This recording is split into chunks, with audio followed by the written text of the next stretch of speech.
football recipe for the family tonight. Took a swim and came over here to the podcast.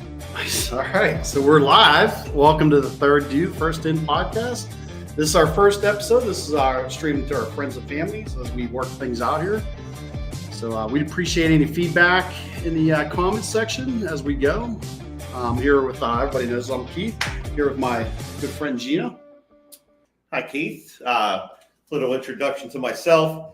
I'm Geno, known Keith since 1989 when he walked into the fire station as a junior firefighter like I did 2 years prior to that.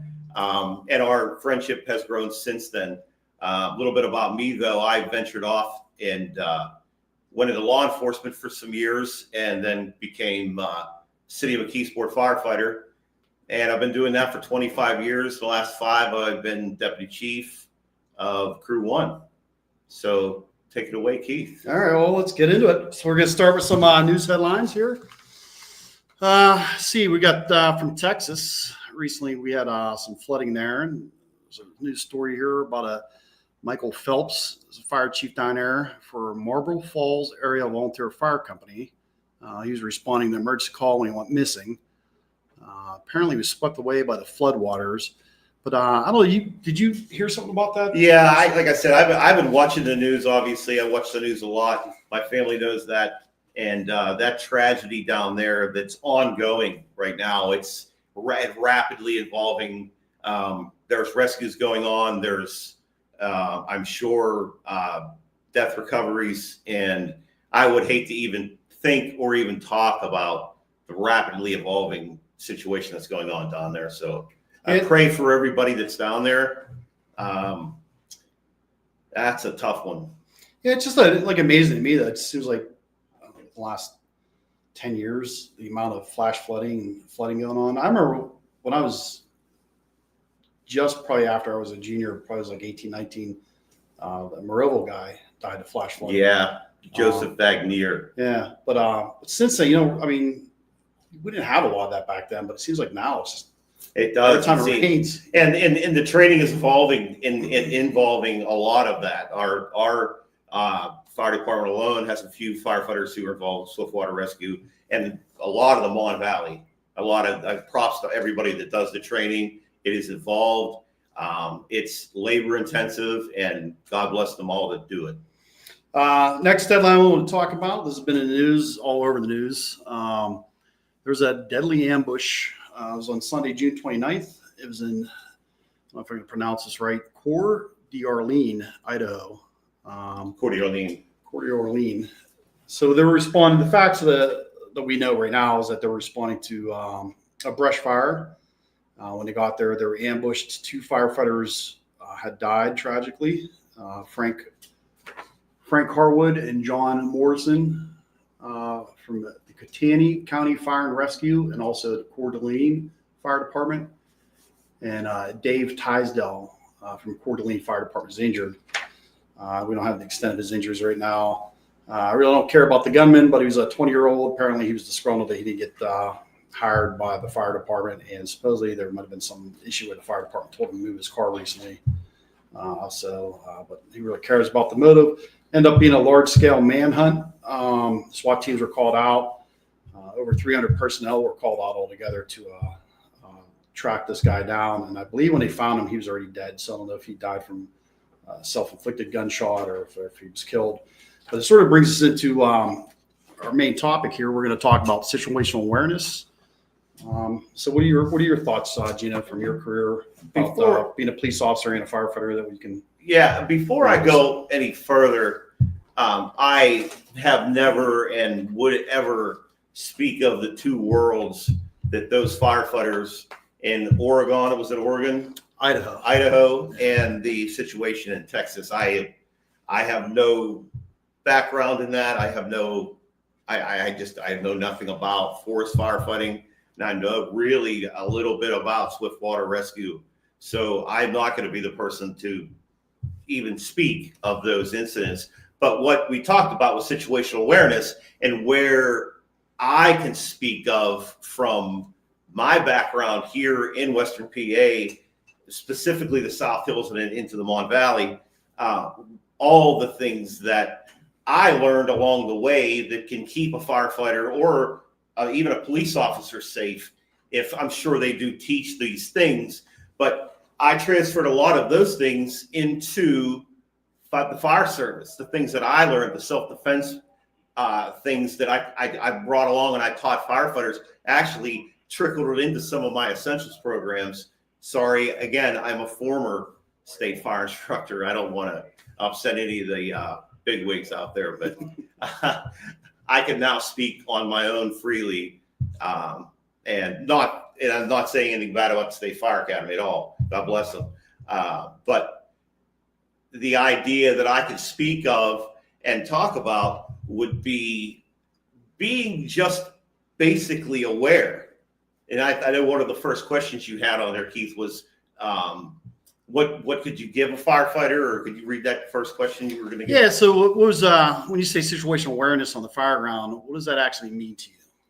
Well, it means to you, it means what it means to me as a deputy fire chief, or what it means to a firefighter. I could speak of both, but situational awareness begins before the tones hit, before that bell hits, before anything else happens. What are we situationally aware of? Are we just watching cartoons? Are we paying attention to the radio traffic, maybe on the PD1? But all those things need to come into play, because if you're not situationally aware when you get on that rig and roll out the door, hoping maybe that I know what's going on, which normally happens, but still I can relay to a rig what the cops are saying on the radio right now, because sometimes there is a lag. And Keith, you worked for who? Allegheny County 911. Allegheny County 911 is a shift commander, right? Yeah. Retired? Mm-hmm. Yeah. So like one of the things we talk about that though, just situational awareness, and from the start of the call being situationally aware, one of the things I sort of think about, and it's no dig on them, but I know the younger generation tends to be on their phones going to calls, right? Making those Snapchats or making a social media post. Right. They want to make sure everybody sees them with the lights and sirens going. I don't really care, but my only thought on that is I know when you're focusing on that, you might not be focusing on listening to the radio, listening to everybody else in the truck to see what's going on, orders from your officer. That's the only thing that sort of bothers me about that. I like to be, when I'm going to calls, obviously I'm a driver now, so when I'm going to calls, I'm not on my phone, obviously, but I like to be focused on what we're going to and just be running through my mind as we're going there about what we're going to be approaching. Right. You have to think of the worst and plan for the best.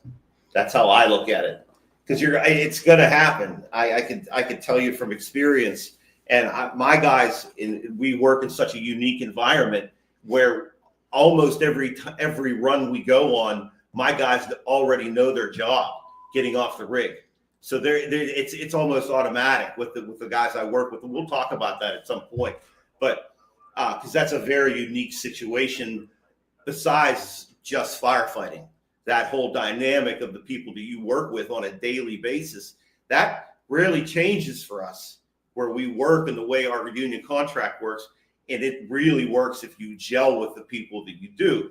But they all know that being situationally aware is making sure your surroundings, listening to what maybe updates are going on the radio. And then when you get off the rig, you have a tool in your hand, because not only is that tool used for whatever job you're going to do, but that tool is also a self-defense weapon. Correct? Yeah. So do you think complacency is our biggest enemy when it comes to situational awareness, or do you think it's something else? I think it's complacency. It's a newer generation. And again, I embrace this generation of firefighters. They're absolutely amazing. My son's one of them. And it's really, really fun to be in the position that I am in now, to be able to watch. It's almost like watching yourself grow up. Yeah. So it's a lot of fun. It really is. Speaking of that, we got a poll in the chat if everything worked right with that YouTube poll. So if anybody wants to check that out and give your opinion on that question. Let's see what else we got here. So with your police and fire experience, what do you think the biggest situational awareness mistake you've seen first responders make is? Well, for one, it's definitely like we would go back to the complacency part of it, where it's just knowing your surroundings. we're fortunate enough that we work in a 5.5 square mile area, and we all that I work with now are being trained on our crew, or maybe future crews that guys are coming on. It's a pretty well-known district, if you could say. Sometimes we'll get into areas that are a little bit unknown, but our runs are in areas that even the new guys will pay attention. Most of the new guys, they'll pay attention, and it makes my job easier. It makes their job a little bit easier because they know how to react in different situations, per se. Yeah. And it makes a diverse crew and a good gel crew. Like, a guy might be looking over my shoulder, not seeing something I don't see, and tell me about it, please. Yeah. I'm learning just like everybody else is. Weird thing with that situation, the Idaho situation and other situations like that have happened over the years. I just think it's, as being the fire department, being a firefighter, it's a little bit different for us, because we're not used to that. We're not used to going to a call where somebody's going to attack us. Right. Obviously, police officers, they deal with that every day. They're thinking about that every day. Even medics, because they run into patients that are combative and stuff like that. Yeah, right. But as firefighters, we're thinking about, we can get injured on the way to the call. We can get injured after the call. We can die at the call. But we're not thinking about somebody's actually going to be attacking us. At the Right. call. You really don't know what you're getting into. Yeah. Mrs. Smith, who called about her CO alarm, could she easily be in like early onset dementia? Yeah. We don't know. Maybe Mrs. Smith's daughter went shopping, to get food or whatever. And now Mrs. Smith doesn't realize that she had called 911 for one, but she answers the door. She sees firemen. We walk in, and all of a sudden now Mrs. Smith turns around and doesn't agree with what's going on. So that's situational awareness. And that's a routine call for us. That's a very routine call for us. We ask, the other things, animals, and we're in Pleasant Hills, maybe not as much as where I am. That's the almost first question I ask when I make contact with a resident. You have animals? If you do, fine. Just where are they at? Like, you know what I mean? I don't want to just go around a corner and there be an animal there, be it a snake, a bird, a duck, whatever it may be. I don't, you know what I mean? I just don't want to be startled by a animal. Right. I don't think that's rude. That's just something that's situationally aware. What is going on? Is there a police call 2 blocks away? Because that happens very often. We don't have the luxury of having a police officer on every one of our runs. If we ask for them, they'll come. But it's just like EMS. In McKeesport, the EMS and the fire are overloaded. I mean, the police are overloaded.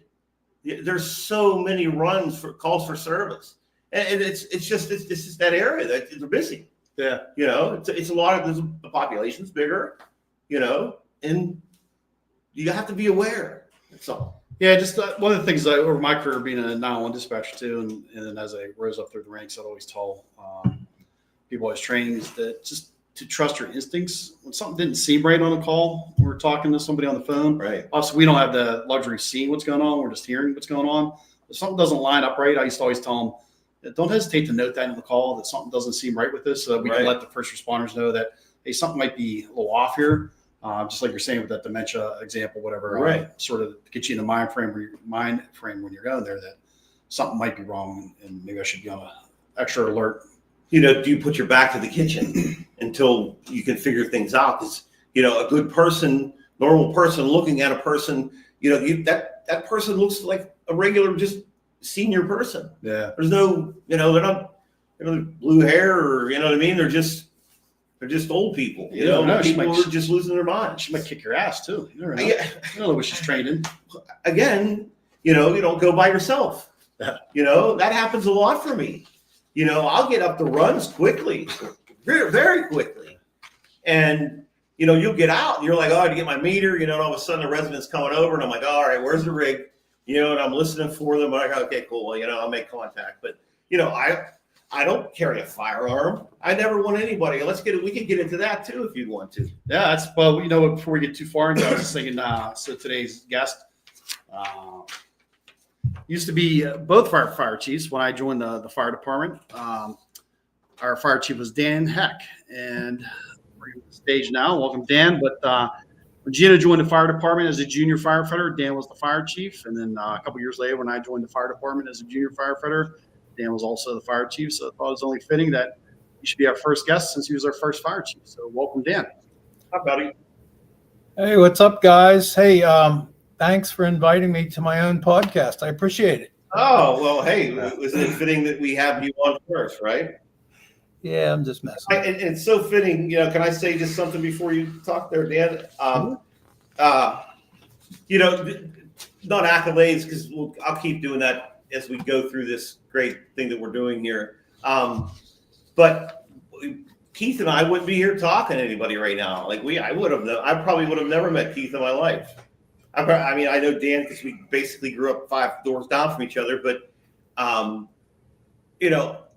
this is a pretty special thing we got going, I think, Dan. But go ahead. I'm sorry. I'll drop those hints in. Sprinkle them in. How's that?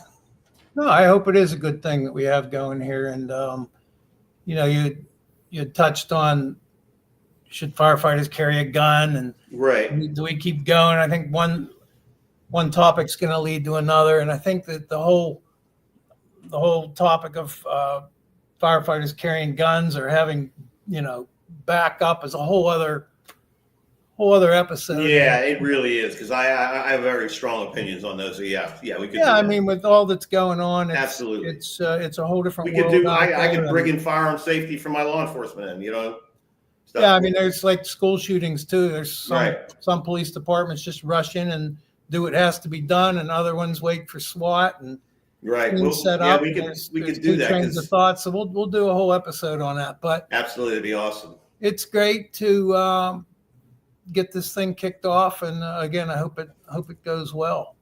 Yeah, me too. I'm really excited. So we're on the situational awareness topic.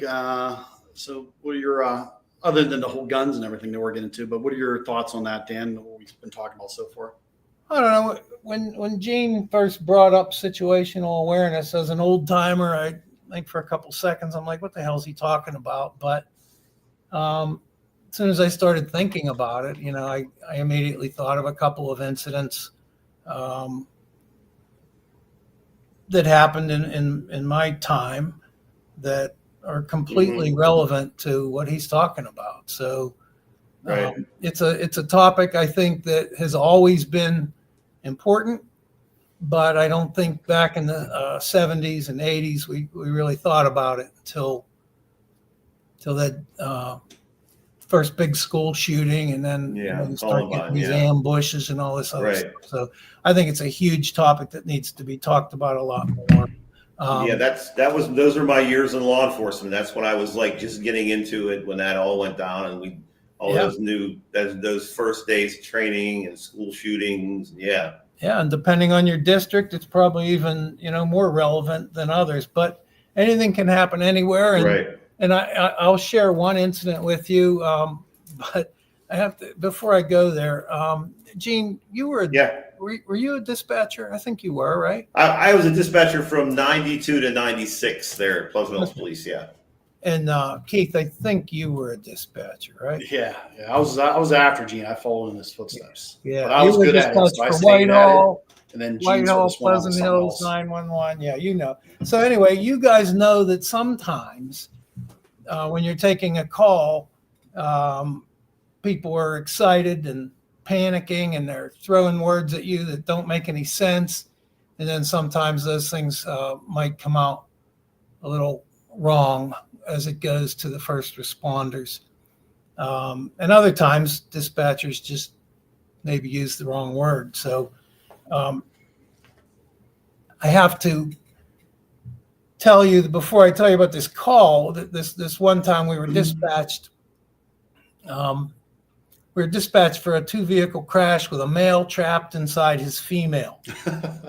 Yeah. So I'm thinking, Jesus, how big is this woman? Am I going to have to do a 360 on this thing or what?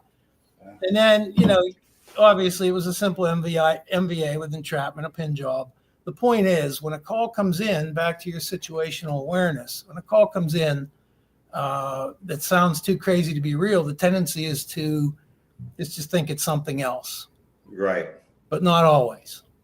Yeah, I mean, I tell you, you have to be prepared for anything. Yeah. So I say Absolutely. not always because Right. it takes me to this call that I know you're aware of Right. and Keith is aware of.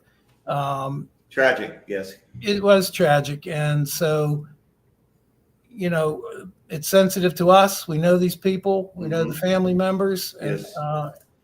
so I'll be vague on the incident details. But we were dispatched for a report of a woman on fire in a backyard at an address that was less than a minute from where I was at the time of dispatch. That's an important detail. Very important. I'm thinking this is another bad information call and probably just a brush fire that a woman is trying to put out. Made sense to me. I was on scene within seconds of receiving the call. I pulled up, looking down the driveway towards the rear yard. I could see a small amount of flames and some smoke coming from something. Wasn't sure what it was at that point. I grabbed the can and ran down the driveway. And sure enough, there was a woman laying against the swimming pool with her clothing completely burned off of her body. I noticed that she had sustained obvious severe lacerations to 5 major arteries, some on both sides of her body. She wasn't breathing. There was no blood coming from any of these severe wounds. It was pretty obvious to me that she had passed. So I gave this scene report to the dispatcher, and then I took a quick look around. I noticed that the rear door of the residence was wide open. Well, this scene just got serious. So I'm a fireman, thinking like a fireman. I'm wondering if she ran out on fire from inside the house to attempt to get in the pool to extinguish the flames. I'm worried that there might be a fire inside the house. Yeah, it's obvious. Yeah, I mean, from her running out of the house. Absolutely. So I enter the basement to check for the interior conditions. What I did not think about was thinking like a cop. Right. Was this a crime scene? Right. Was there a perpetrator inside the house? Mm-hmm. Remember, I was on scene in seconds prior to the PD. Right. And then to me, the police officer first on scene entered via the front door, doing what they're trained to do, looking for a bad guy. Right. Seeing no fire in the basement, I thought it'd be a good idea to go up the steps and check out the kitchen. This is a ranch.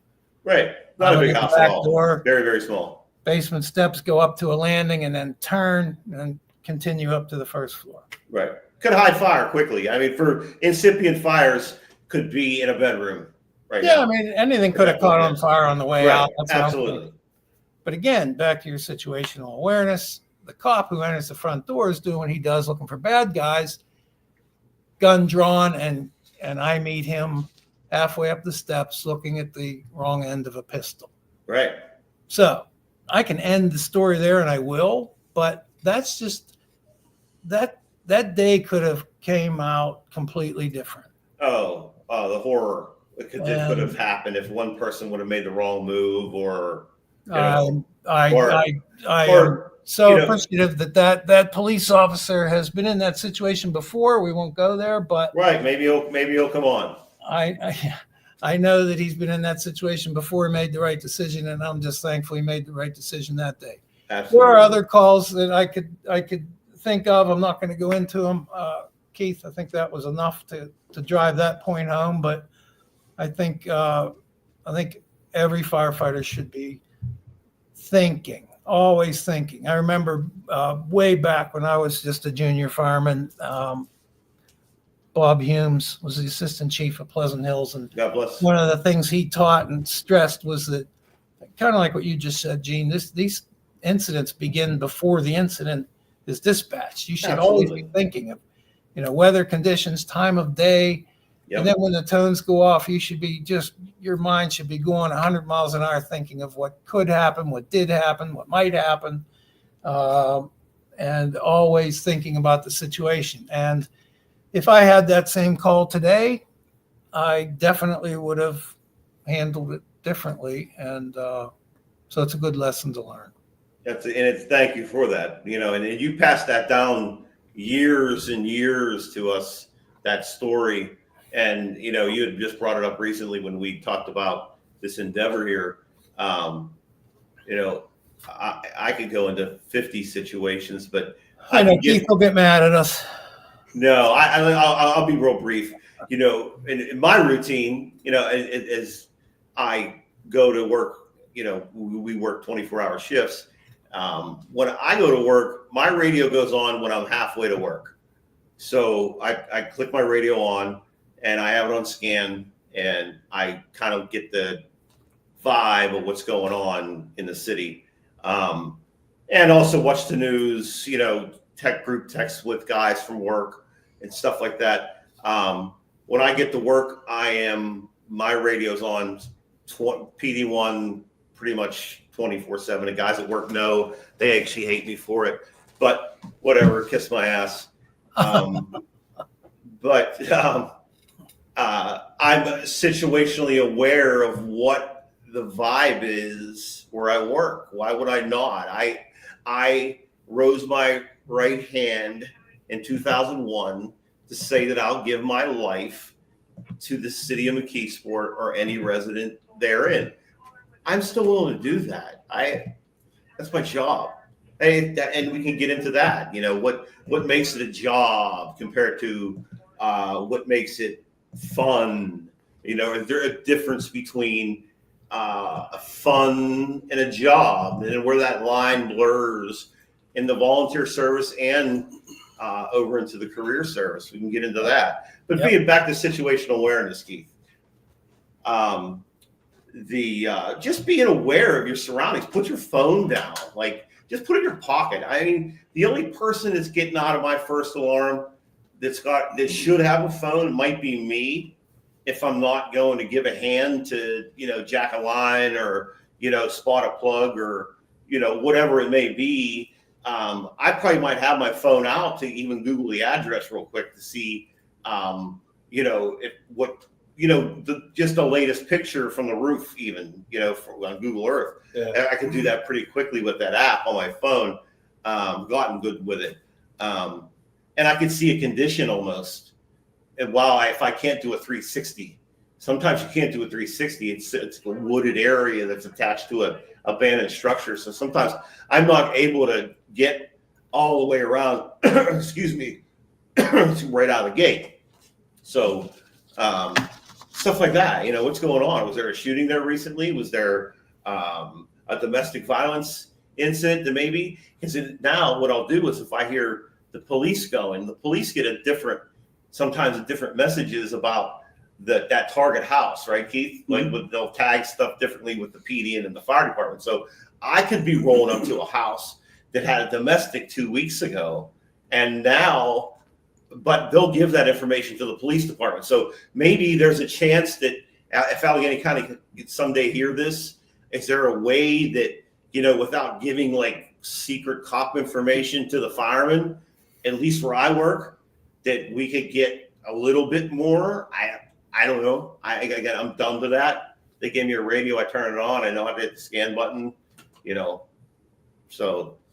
But yeah, Gene, you mentioned a domestic. I'll just go real quick into this other incident. I'll just do the short version. But sometimes, even if you are aware of the situation, again, it's kind of like a school shooting. There's nothing you can do about it. So we were dispatched for a young girl that was shot with a high-powered rifle in a rear yard of a house while she's playing in the backyard at a party, playing volleyball or something. Gotcha. And that ended up being it was a domestic where the male end of that had scaled pretty much a mountain in the back and took aim and shot her with a high-powered rifle.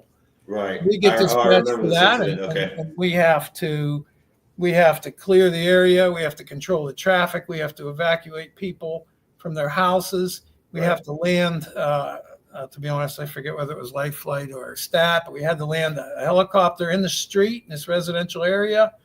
All the while, no one knowing where this guy with the high-powered rifle is. One of our fire department paramedics had to take the lead and save this girl's life, and she did live, thank God. My point is, we all knew there was a shooter there, so they're situationally aware. Absolutely. But we just did what we had to do and hoped and prayed that he didn't go off on all of us. Well, I mean, It's a tough dilemma. and again, you know, sometimes I arrive pretty fast. You know, sometimes with the first arriving officer, like back in the day, sometimes the police aren't there. That's on me. But the idea of what were we talking about? Situational awareness, but Dan was talking about that shooter, the rifle. Oh, and knowing what's going, yeah, yeah, exactly, and knowing what's going on Yeah. around me if I do get there prior to that, and I'll know. I can tell you, I know the city like the back of my hand. I will know that there was a shooting 2 blocks away. Now the guy on 190 engine, he might not. I could almost guarantee he doesn't. Yeah, because I could put 2 and 2 together quickly in my head and be able to identify and let my guys know that I'll clearly go right. I don't care what they say. I'll clearly go over the radio and say, "Hey guys, you know, 30 minutes ago there's a domestic 2 blocks away." It just gives my guys. Yeah, it gives my guys. Why would I? If I have information in my head, why am I not going to give it to them? yeah. You know, as long as I'm not giving, you know, vital information that would hurt an investigation, and I kind of have a little background on that, so I kind of know where those boundaries are. And it helps me with my job, to be honest. Yeah, like you're right, Dan. I mean, like obviously, sometimes you still got to do your job, whether you know that information or not. But at least maybe it gives you a little bit of a better mindset, know what you're walking into. But sort of wanted to pivot a little bit here off of the situational awareness. Yeah, I can keep going all night. You give me a situation, I'll tell you.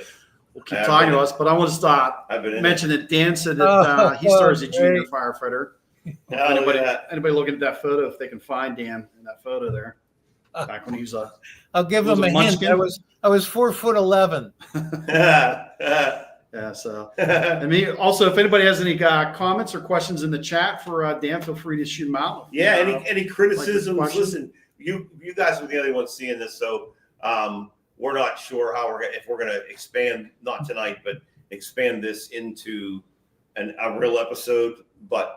We're using you as people to please give us honest criticism, a lighting change. I'm who I am going to be. I'm not going to change myself unless I'm told to. And then there'll be a fist fight, and I don't know. I know I'll not be invited back. We're going to say something? No, we'll get through it, Gene. So I know obviously that the junior programs were around before you even started, because obviously you started as a junior, but I know you were pretty instrumental in our fire department to really keep the junior program going.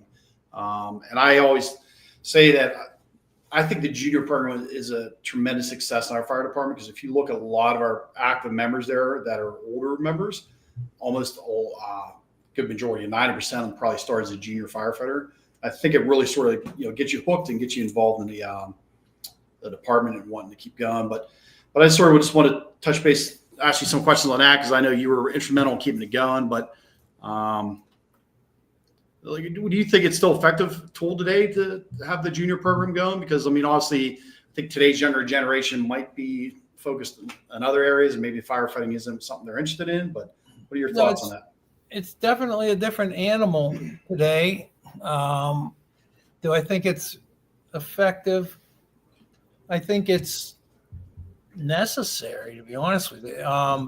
In this day and age, can I knock in real quick here? In this day and age, I cannot believe that I got to give props to anybody that's 14 to 18 years old that can walk into a firehouse and say, I want to volunteer. If that still happens, because I've obviously faded away from being integral in Pleasant Hills. I'm sorry, Dan, I cut you off. Is that still a thing? Like, do people still walk and go like, hi, I'd like, you got cool trucks? I can speak for Pleasant Hills right now. Right now, we currently have no juniors. Our last junior, probably about 3-4 months ago, turned 18. Okay. But right before them, we had a group within the last couple of years. We had probably about 5 or 6 juniors that have since turned 18 are active members in our fire department. So again, I think it's really valuable. And that's the question. I don't know how you get them. We've talked about maybe going into schools and So we cut you off there. We wanted his. I don't care. No, we've talked about going into schools and maybe talking about the program, stuff like that. I don't know. I don't know if you still get them today. It seems to be like youth today maybe have so much going on in their lives. Like they're like a lot of them are involved in different sports and they're playing like 3 or 4 different sports. Yeah. So it's tough on top of that to also volunteer for a fire department. Right. I don't know. And we actually changed generation. I mean, our requirements. I love it. I love it, but it's different. We eliminated 14 and 15-year-olds because there was just such a different set of requirements that they had to meet. Right. So we just decided just to make it 16 to 17-year-olds. Whitehall, I know, started a junior program too, and they started at 16. There's a lot of departments that have junior programs around the area. You want to go real deep? I'll go real deep real quick. They're good. Dan, Geno's going deep. Stand by. I'm going to go real deep real quick, and we'll go back to Dan and talking about everything, but it's fatherhood, and I'm not lying. That's the core root of the problem in this country is fatherhood.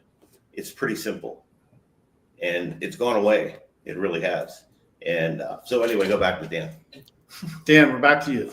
Okay. Well, Gene's not lying. There's a lot of challenges today that weren't as bad before, but I can tell you that any fire company that's thinking about starting a junior program, it's a job. You can't just say, okay, we have a junior program, because what will happen is they'll come in and you'll have them for a while.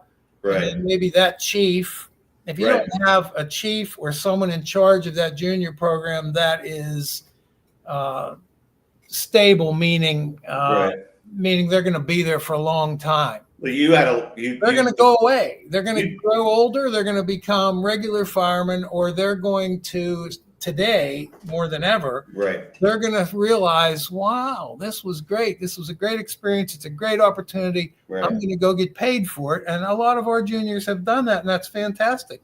We have a lot of juniors that are chiefs in other departments and in the fire service all over the country. And that's what happens. There's nothing wrong with that. That's good. Right. You have to be aggressive in bringing more in. They don't, Gene, to answer your question, they don't come knock on the door anymore. Right. To be honest with you, they never did. We got a lot of our juniors from the magistrate's office, to be perfectly honest with you. A lot of them were, they weren't hardened criminals by any means. Sometimes we were the forgotten ones. I'm not going to lie. We could go deep into that one day. But yeah, we were like the ones that like, and it was me, you know what I mean? Like you guys represented, even though my life has been at a fire department event before my mother gave birth to me, I was going through a turmoil in my life at the time when I came up to the fire station to formally join, and you guys embraced me, and that's what I fell in love with. Well, Gene, more than shiny fire trucks. You know what I mean? Like that's important too. You can't bring them in, and then if you treat them like shit, they're going to treat the fire company like shit. Right. If you treat them like they're important and you actually appreciate them being there, then they're going to grow into good firemen. And back in those days that we're talking about, I think we probably had the best junior firefighting program in the entire region, and it kept our company going strong. I don't know whether you have that picture or not, Keith, but there's one picture out in the parking lot, and that's a good bunch of young guys who. That's the one on the wall here, yeah. And there's a lot that aren't in this picture, but these guys worked hard, and they loved being part of the brotherhood, and they gave us as much as we gave them. That was a typical Thursday night. I think we were across the street doing like car fires or something. Yeah. Something that we always did something obviously every Thursday. But those were the good times. There's a lot of people there that that aren't with us anymore, I think. Yeah, there is. And So God bless. one of the things I thought about when I was looking at that picture earlier too, like if that was a drill night, that does not happen anymore. Right. And the weird thing is, like, we have the same overall amount of members probably that today as we did back then, but the participation level is just a lot different. Right. Well, I can speak of, even where I work, and the guys that are firefighter now, God bless them all, is the generational gaps. I'm 53. I'm in I would call my latter years in the fire service and in emergency services. Really, it's going to end soon, and I'm trying as a 53-year-old relate to a 25-year-old firefighter riding my ladder truck, and sometimes I got to catch myself because I'll try to relate, and they're all looking at me like, "Hey, Grandpa, just go back to your rig and we'll take care of what's going on here." So it's tough. It's actually sometimes tough, especially when I have a newer, like a person that's working off my crew, and we get one, like I'll get a second alarm with them, and they kind of don't know how to interact with me, and it's just crazy to be in this position. That's all I can say. It's awesome, but it's unique. Definitely You guys try to relate to a 20-year-old kid that's walking in. Like Dan said, you have to thank them for it. You have to, I'm not saying coddle. I'm not saying coddle because I'll never, ever, ever, ever, ever in talking to you guys ever say, blah, blah, blah, that generation, or blah, blah, blah, generation, blah, blah, blah. That's not me. I respect everybody the exact same way. You know what I mean? They can do the job, Gene. It's just different. It's kind of like the military. You got to work with what you have. They have the same generation that we're going through. Right. They're just different. But when we came in as juniors, we really didn't need or want anything. We didn't care. We were just happy to be able to maybe, get served in a bar with those guys every once in a while. Yeah, I love it. Yeah, that was fine with us. We'll do whatever. But now they need stuff. I know when I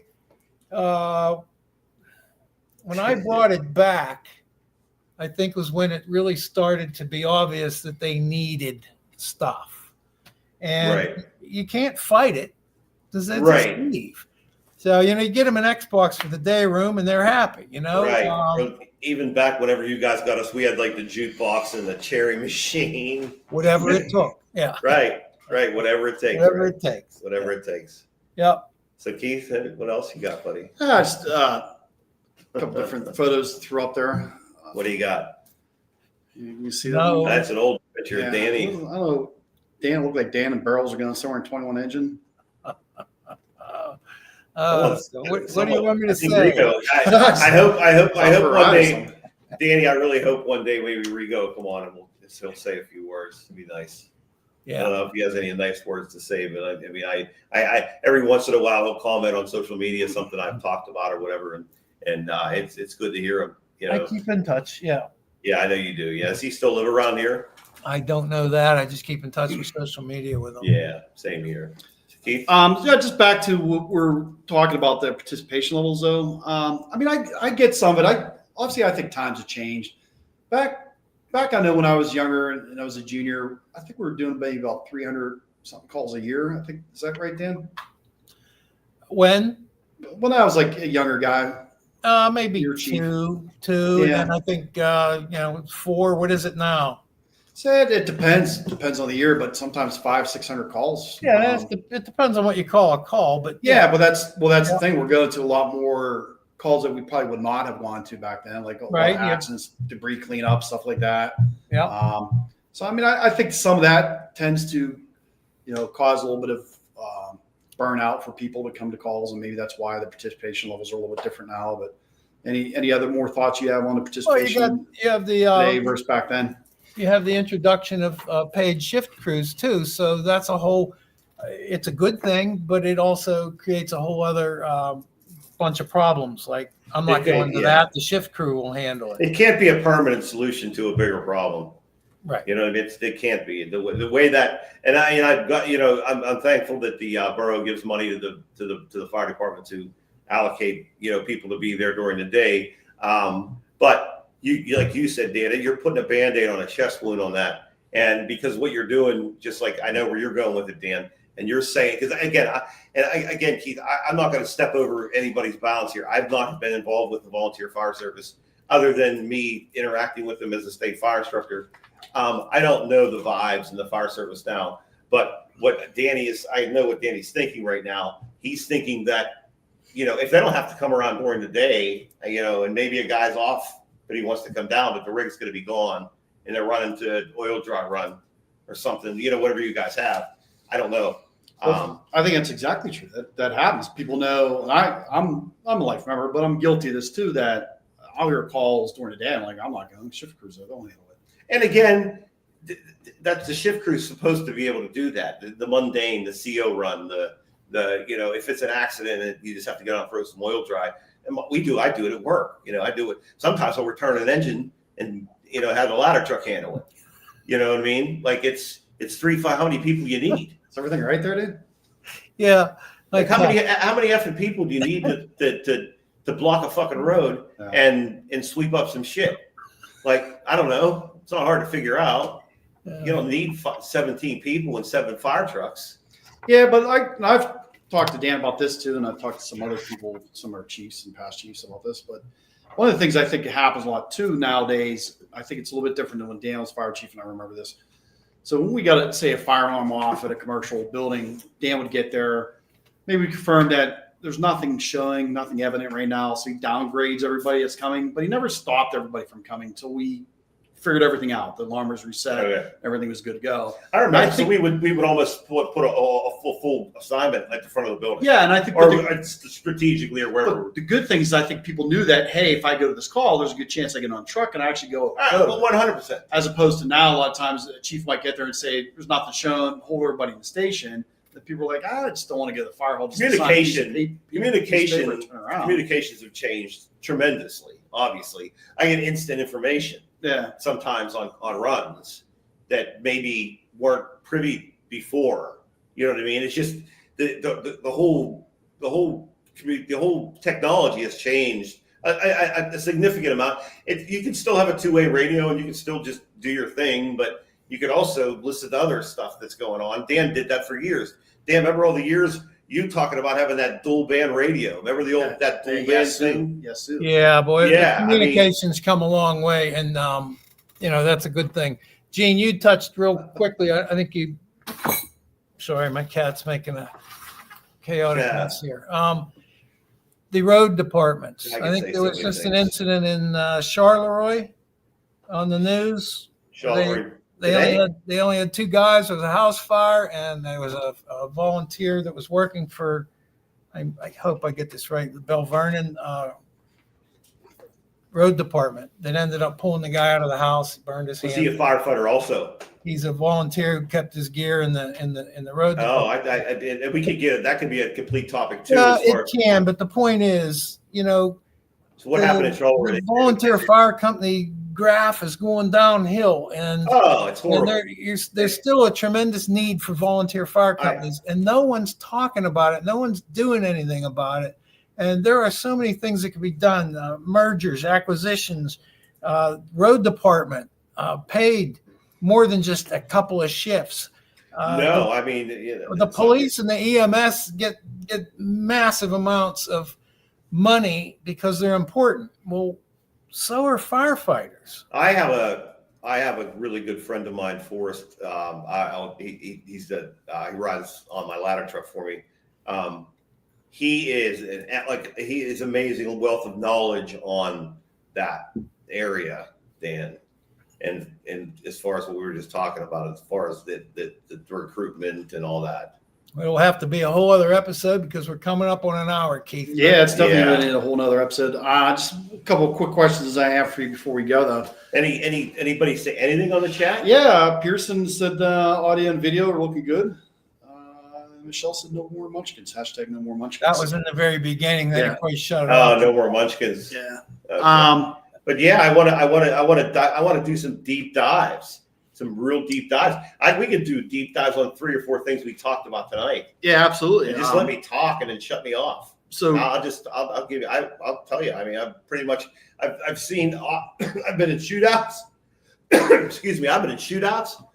I've fought high-rise fires for 25 years, and now I'm commanding high-rise fires. So, I mean, and the spectrum of listening to Mrs. Smith call me in 1992 and tell me that her husband's not feeling well, to sitting on a multi-alarm fire in the city of McKeesport. So if I could give anybody that's on here a wealth of knowledge, I'm going to, because I don't need it in my head anymore. So I want to let you all have it. And in the training and all the little things that I could give here to you, Keith. And thank you for inviting me. Oh, Dan actually on one. Amen, brother. All right, yeah. So that's pretty much. Dan, you have anything you want to wrap up with? No, that's just reiterate what he said. That's what I hope this podcast becomes. Yes. You know, there'll be some crazy episodes. I'm sure there'll be some haters that we'll have to deal with. Right. Keyboard warriors. But what we hope it is just people engaging with us via the chat, sharing their stories, sharing their videos with us, their experiences with us. They want to come on as a guest. That would be fantastic. Yeah. And just get a hold of us. I'm not trying. We're not going to try to become some national phenomenon. I just want to sit back and listen to your stories, and I'll give you a little bit of information and knowledge, and hope you go home every day. It's really it's all I care about. Care about you going home to mom, or Michelle, or the other Michelle. Yep. You know. Well, Dan, we really appreciate you being our first guest. You're our first fire chief, so we're glad to make you our first guest on the podcast. So that's pretty much all I have. I was just going to say, everybody, don't forget to follow us on Facebook, Instagram. We're on X. We're on YouTube. If you follow us, subscribe on YouTube. First 500 people will enter for a chance to win a fire helmet cam. Anybody has any suggestions or ideas, don't hesitate to reach out to any of us. And email us at thirdduefirstin@gmail.com with any of your episode suggestions or anything else you have. So that's all I have. Thanks, Geno. Well, I think we're in the books. Good first I'm going to end episode in the books. I'm going to end the episode with 4 words. Try not to suck. It's really that simple. When you get up in the morning, try not to suck. That's all. Just all. It's not that hard. Just try not to suck. All right. Thanks. See you, everybody.